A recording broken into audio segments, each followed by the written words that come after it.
Ladies and gentlemen, as we proceed to give you what you need, allow me to reintroduce myself. My name is Cody, and today we are here for another sneaker unboxing. Today we are unboxing the Jordan 6 Carmine.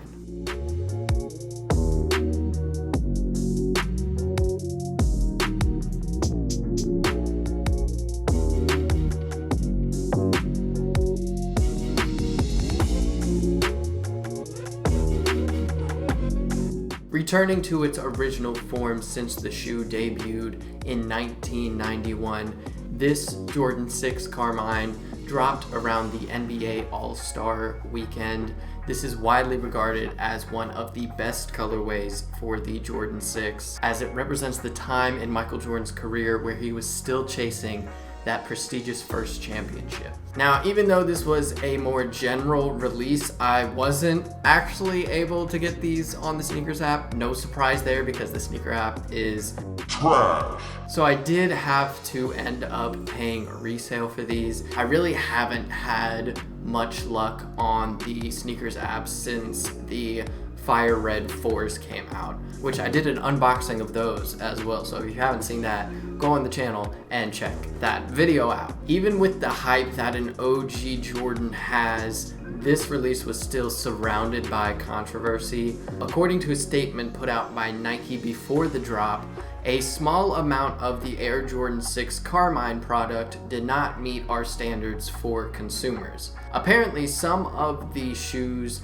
had the red dye from the upper bleed into the midsole, and it kind of turned it a pinkish color. This caused many stores to return some of the stock back to Nike. Honestly, this could have affected people's ability like me to get them from retailers. Let me know if you had any similar issues or think this could have affected people's ability to get these shoes in the first place. I also heard a rumor that the defective pairs may end up in outlets. Really, if you don't mind having a slightly pink Carmine 6, that might be a major steal. I don't know if they have started to appear in outlets or not. If you've seen them, let people know for sure. As long as you don't mind the defects, you could probably get it for a much cheaper price. Getting into the finer details of the Carmines, the upper is mostly made up of a white leather. The material is cut into distinct panels on the heel and up the ankle, and it is also on the laces, the toe cap, and the midsole and outsole.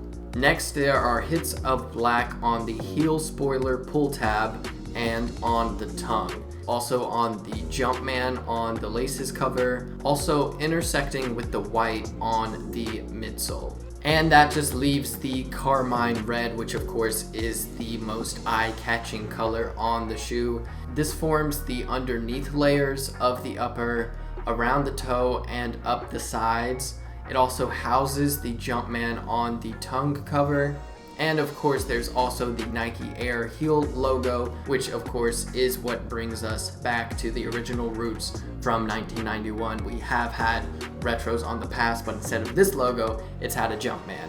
And for some reason, in the sneaker community, I can't explain it, but that just brings the stock of the retro down. This just makes it so much better. I feel that way, and I definitely wouldn't want to have a proper Jordan retro without this logo.